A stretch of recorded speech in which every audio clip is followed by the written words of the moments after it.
ये कहानी साल 1994 में शुरू होती है। नखीरन मैगजीन के संपादक ने एक सूचना प्रकाशित कराई और उस सूचना में लिखा था कि हम आने वाले वक्त में यानी कि 21 मई 1994 से एक डायरी प्रकाशित कराएंगे।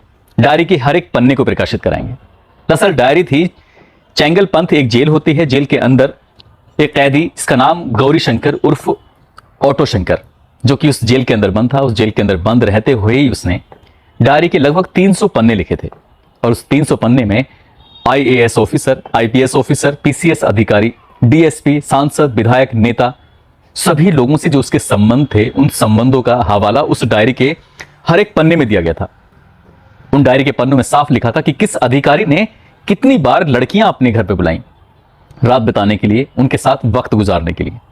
जब ये वाली बातें लोगों को पता चलती हैं अखबार के माध्यम से कि एक सूचना प्रकाशित होगी, तो लोगों को बेसब्री से इंतजार था।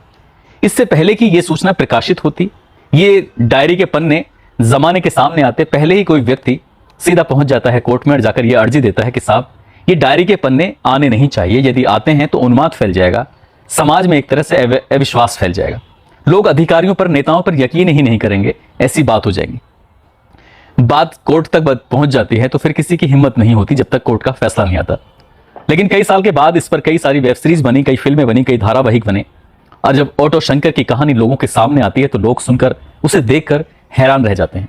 आज की कहानी उसी ऑटो शंकर की है जिसको हम सुनाने जा रहे हैं।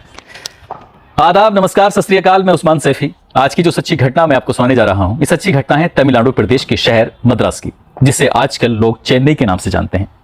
दरअसल एक महिला जिसका नाम विजया होता है, विजया रोज थाने जाती थी और थाने जाने के बाद लगातार अपील कर रही है, कभी थानेदार से तो कभी एसएचओ, डीएसपी, आईपीएस ऑफिसर, अलग अलग अधिकारियों के पास जाकर कहती थी कि सर मेरे पति गायब हो चुके हैं, मेरे पति को ढूंढने में मदद कर दीजिए। मेरे पति के साथ 2 और लोग हैं, उनका भी कहीं अता पता नहीं चल रहा है। वो रोती थी, गिड़गिड़ाती थी, लेकिन अधिकारी बड़े हों या छोटे हों, नेता हों, विधायक हों, सांसद हों, कोई उसकी बात को सुनने को तैयार ही नहीं था। इसको लेकर वो महिला बहुत ज्यादा परेशान हो जाती है। विजया जब पुलिस और प्रशासन से थक जाती है, हार जाती है, तभी वो पत्र लिखना शुरू कर दिए और वो पत्र लिखती है डीजीपी के लिए, सीएम के लिए और राज्यपाल के लिए। जब अलग अलग अधिकारियों को, उच्च अधिकारियों को पत्र लिख रही थी तो एक बार पत्र मिल जाता है राज्यपाल को और राज्यपाल उस पत्र को पढ़ने के बाद उन्हें लगता है कि इस महिला की समस्या है, इसकी परेशानी, इसको सुना जाना चाहिए। तभी वो तमिलनाडु प्रदेश के डीजीपी को अपने पास बुलाते हैं राज्यपाल, और बुलाने के बाद उनसे कहते हैं कि ये केस है, इसको आप दिखवाइए। दरअसल 3 सदस्य हैं, संपत, मोहन, गोविंदराज, ये तीनों गायब हैं। इनके बारे में पता करने की कोशिश करो, आखिरकार क्या बात है। उसमें एक शक जाहिर किया गया था एक लड़के के खिलाफ। अब उस शक के आधार पर ही उस लड़के को पुलिस हिरासत में लेती है तो वाकई चौंकाने वाली बात सामने आती है। दरअसल उस लड़के का नाम होता है गौरी शंकर, जो कि 21 जनवरी 1954 को पैदा होता है। यह तमिलनाडु प्रदेश का वेल्लोर जिला है, वहां का कांगे नल्लूर एक जगह है, गांव है, उस गांव में उसकी पैदाइश होती है और कुछ दिन के बाद वो लड़का अपने परिवार के साथ चेन्नई आ जाता है। चेन्नई के मायलापुर में जो झुग्गियां बनी हुई थी, उन झुग्गियों में रहने लगता है। शुरुआत में वो रिक्शा चलाता था, लोगों को इधर से उधर लेके जाया करता था। जब थोड़े से पैसे उसने इकट्ठे किए तो एक ऑटो रिक्शा ले लेता है। पहले वो खुद चलाता था, अब ऑटो रिक्शा यानी कि मशीनरी होती है तो और आसानी हो जाती है। उसकी जिंदगी ठीक चल रही थी। साल 1975 में उसने चेन्नई में कदम रखे थे और वक्त जैसे जैसे आगे बढ़ रहा था वैसे वैसे वो चेन्नई की हर एक गली से वाकिफ हो जाता है। लोग उसके पीछे बैठते थे, तरह तरह की बातें जब ऑटो रिक्शे में करते थे तो बातें भी सुनता था। उसको लगने लगा कि समाज में किस चीज की ज्यादा जरूरत है और किसकी नहीं है। इसी तरह से साल दर साल गुजरने लगते हैं और इसी बीच में मद्रास के अंदर शराबबंदी का ऐलान कर दिया जाता है कि शराब पर पूरी तरह से पाबंदी है। अब यहां अगर शराब बेची गई तो नियमों के खिलाफ होगी। यदि किसी ने शराब को बेचने या खरीदने की कोशिश की तो उसके खिलाफ कानूनी कार्रवाई की जाए। अब यह बात वहां आम आदमी से लेकर खास आदमी, हर एक जगह तक ये बात थी। अब चाहे कोई भी हो, अब शराब से दूरियां बनाने लगा। लेकिन कहते हैं कि जब जब इस तरह के कानून आते हैं, इस तरह के नियम आते हैं, तब तब कानून टूटते ही हैं, नियम टूटते ही हैं। और ठीक वैसे ही होता है। ये शंकर कुछ ऐसे लोगों के संपर्क में आता है जो कि शराब की तस्करी करते थे। अब शराब की तस्करी होती है इसकी ऑटो में रखकर, शराब की तस्करी होने लगती है, जगह जगह चेकिंग होती थी, तो ये परेशान होता था। इसे लगता था कि ये धंधा सही नहीं है। लेकिन 1 आध साल उसका ऐसे ही वक्त गुजर जाता है और इसी बीच में उसके दिमाग में आता है कि क्यों ना कुछ ऐसा धंधा किया जाए जिसमें ज्यादा इनकम हो, रिस्क कम हो। शराब में रिस्क ज्यादा था, इनकम उतनी ज्यादा थी नहीं और इसको लगता है कि यदि महिला लड़कियों की सप्लाई की जाए इधर से उधर तो इसकी जिंदगी बदल सकती है। इसी बीच में शादी कर लेता है। एक महिला होती है जिसका नाम होता है जगदीश्वरी। जगदीश्वरी से शादी कर लेता है, उसके बच्चे भी हो जाते हैं, 4 बच्चे पैदा होते हैं। और इसी बीच में इसने ये वेश्यावृत्ति का धंधा शुरू कराना शुरू कर दिया। अपने यहां पर सुंदर सुंदर लड़कियां रखता था और उन सुंदर सुंदर लड़कियों के लिए जब ग्राहक आते थे तो इनकम ज्यादा होने लगी। अभी आसपास के इलाकों में थोड़ी थोड़ी पहचान थी, फिर पहचान कुछ इस कदर बढ़ने लगती है कि अब नेताओं के भी फोन आने लगे और कहने लगे कि भाई गौरी शंकर कोई लड़की हो तो दिलाओ, सुंदर लड़की हो तो। अब गौरी शंकर क्योंकि ऑटो चलाया करता था तो इसीलिए उसका नाम गौरी शंकर से हटकर ऑटो शंकर रख दिया जाता है। लोग उसे अब ऑटो शंकर के नाम से बुलाने लगते हैं। अब चाहे वो छोटे लेवल का नेता हो या बड़े लेवल का नेता हो, ये सांसद हो, विधायक हो, ऐसे बताया जाता है कि बड़े बड़े नेता उससे लड़कियों की सप्लाई कराने लगे, लड़कियां अपने पास बुलाने लगे उनसे संबंध रखने के लिए। सब कुछ उसकी जिंदगी में ठीक चल रहा था और ठीक चलते चलते एक बार उसको एक ऐसा प्रतिद्वंदी व्यक्ति मिल जाता है जो पहले से ही इस काम को कर रहा था। साल 1980 की बात है। जब वो व्यक्ति मिलता है तो उसने इसकी जो कदम बढ़ा रहा था, जमाने की कोशिश कर रहा था ये ऑटो शंकर, तब इन दोनों के बीच में झगड़ा हो जाता है। और झगड़ा कुछ इस कदर बढ़ता है कि लोग देखते हैं कि वाकई यार झगड़ा ज्यादा हो रहा है। तब ये हाथ पैर जोड़कर उससे विनती करता है, रिक्वेस्ट करता है कि भाई इस झगड़े को यहीं खत्म कर दो, मिल बांटकर काम करते हैं। और साल 1980 में ही इस व्यक्ति को ये एक ऐसी एकांत जगह पर गुमराह करके लेके जाता है जहां उसे पता ही नहीं था कि उसके साथ होने वाला क्या है।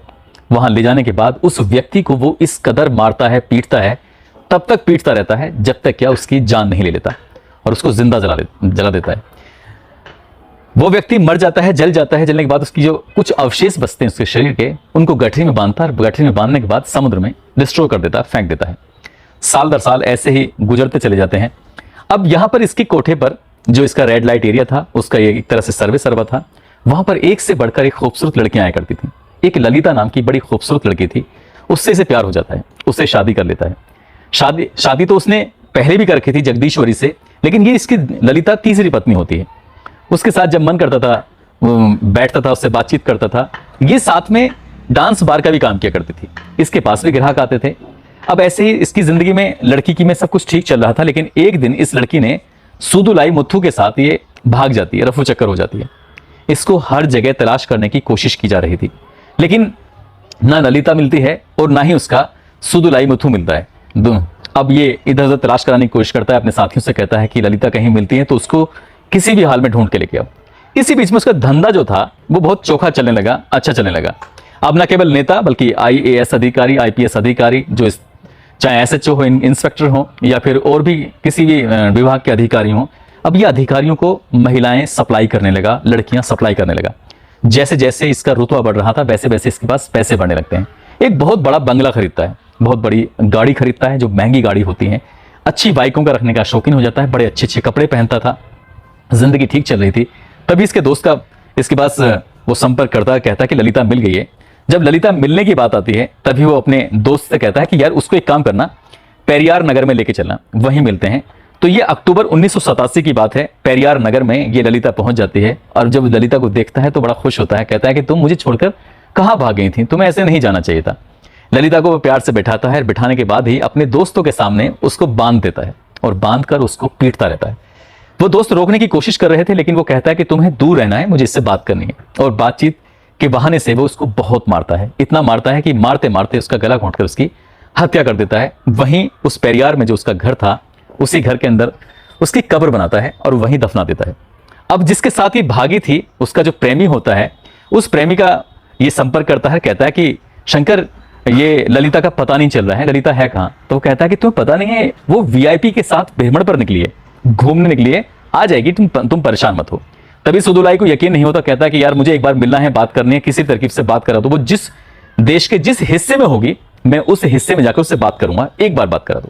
वो कहता है कि अगर तुम बात करनी तो पेरियार नगर में पहुंचो, वो वहां मिलेगी। पेरियार नगर में उससे दोस्त को, जो उसका प्रेमी होता है, उसके पत्नी का, उसे वो बुलवा लेता है। बुलवाने के बाद दोनों बैठते हैं, खाते हैं और उसको खूब जमकर शराब पिलाता है। इतनी शराब पिलाता है कि वो बेहोशी की हालत में होता है।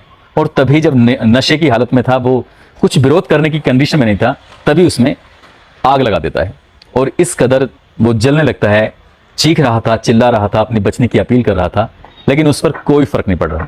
अब ये इसका तीसरा मर्डर होता है उसको जलाकर जो उसके अवशेष बचते हैं उसको गठरी में बांधता है और समुद्र में जाकर फेंक देता है। सुदुलाई मिथु जब लगातार कई दिनों से गायब चल रहा था तो उसके परिवार के लोग, उसके दोस्त घबरा जाते हैं, परेशान हो जाते हैं। ऐसी कौन सी जगह थी जहां सुदुलाई मिथु को ढूंढा नहीं गया था? तभी उसका दोस्त होता है रवि।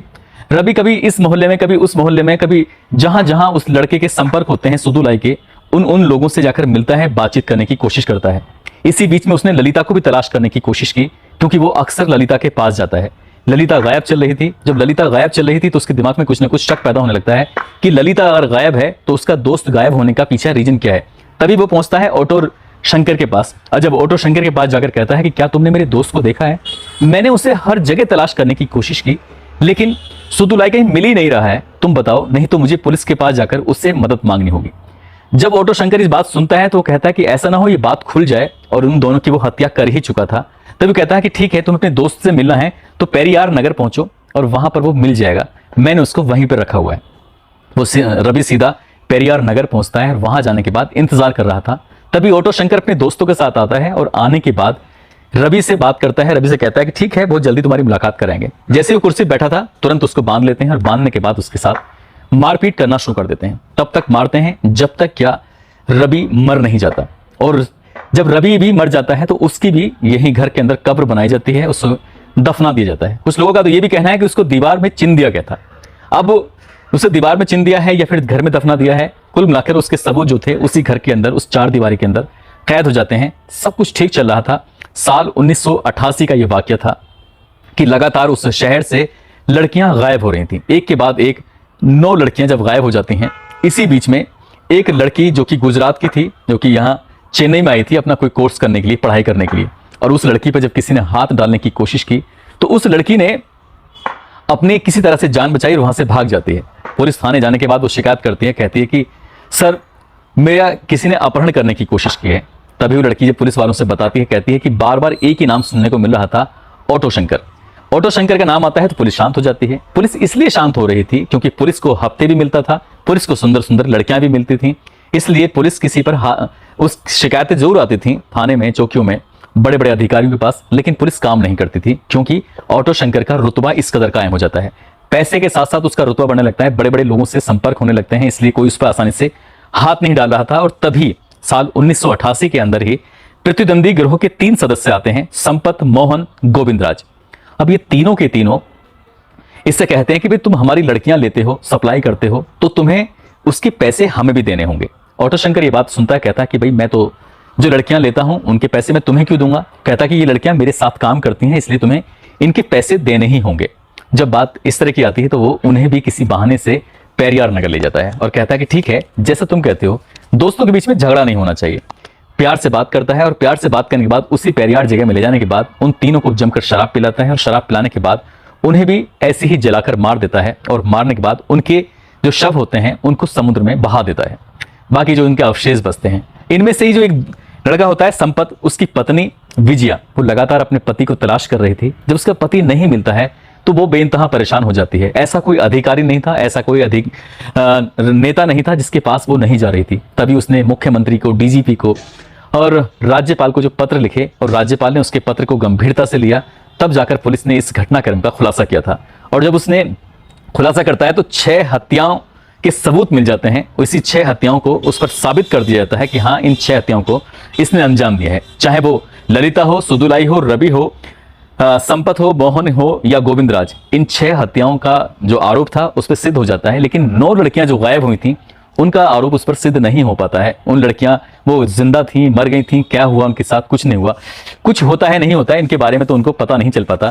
फिर पुलिस इस मामले की चार्जशीट लगाती है। चार्जशीट लगाने के बाद मामला अदालत पहुंचता है। एक दिन ऐसा मौका आता है इसके साथ, इसके साथियों के साथ, कि 20 अगस्त 1990 को ये जेल से भाग जाता है। और जेल से भगाने में जेल के ही ऑफिसर इसकी मदद करते हैं, क्योंकि जेल में ही रह के इसने लोगों को पैसा खिलाया था। वो भाग जरूर जाता है, इसमें 5 कैदी भी साथ होते हैं, शामिल होते हैं। लेकिन पुलिस आखिरकार, जब पुलिस पर प्रेशर पड़ता है, लगातार इसमें अखबारों में कवरेज चल रही थी, तो ये गिरफ्तार कर लिया जाता है। और गिरफ्तार करने के बाद इसको फिर से जेल में डाल दिया जाता है। और 31 मई 1991 को चेंगलपट्टू न्यायालय ने शंकर, उसके दोस्त एलिड और शिवाजी, इन 3 को सजाए मौत का हुक्म सुनाया था। बचने की तमाम कोशिशें की थी। मामला फिर उच्च न्यायालय में जाता है।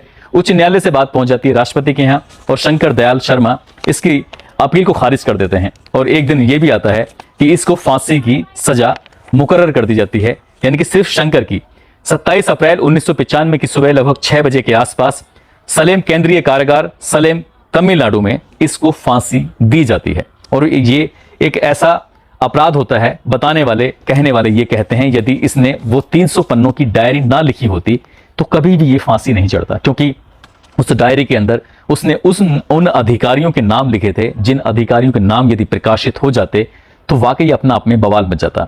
उन नेताओं के उसने उस डायरी के अंदर नाम लिखे थे, यदि वो नाम दुनिया के सामने प्रकाशित हो जाते तो बवाल मच जाता। तो शायद इसीलिए न्यायालय ने इतनी तेजी की थी कि महज 1 साल के अंदर अंदर इसको फांसी की सजा भी सुनाई और फांसी की सजा सुनाने के बाद उसको सूली पर चढ़ा भी दिया था। दोस्तों, इस पूरे घटनाक्रम को सुनाने का उद्देश्य किसी को परेशान करना नहीं है, किसी का दिल दुखाना नहीं है, बल्कि आपको जागरूक करना है, आपको सचेत करना है। और जाते जाते आज सुनील रावत हैं, जखोल के रहने वाले हैं, विकास पाल हैं, शिवा चंदोली से हैं। आज इन सभी का जन्मदिन है। इनको जन्मदिन की बहुत सारी शुभकामनाएं, बहुत बहुत मुबारकबाद। आप सब लोग अपना ख्याल रखें, सुरक्षित रहें। जय हिंद, जय भारत।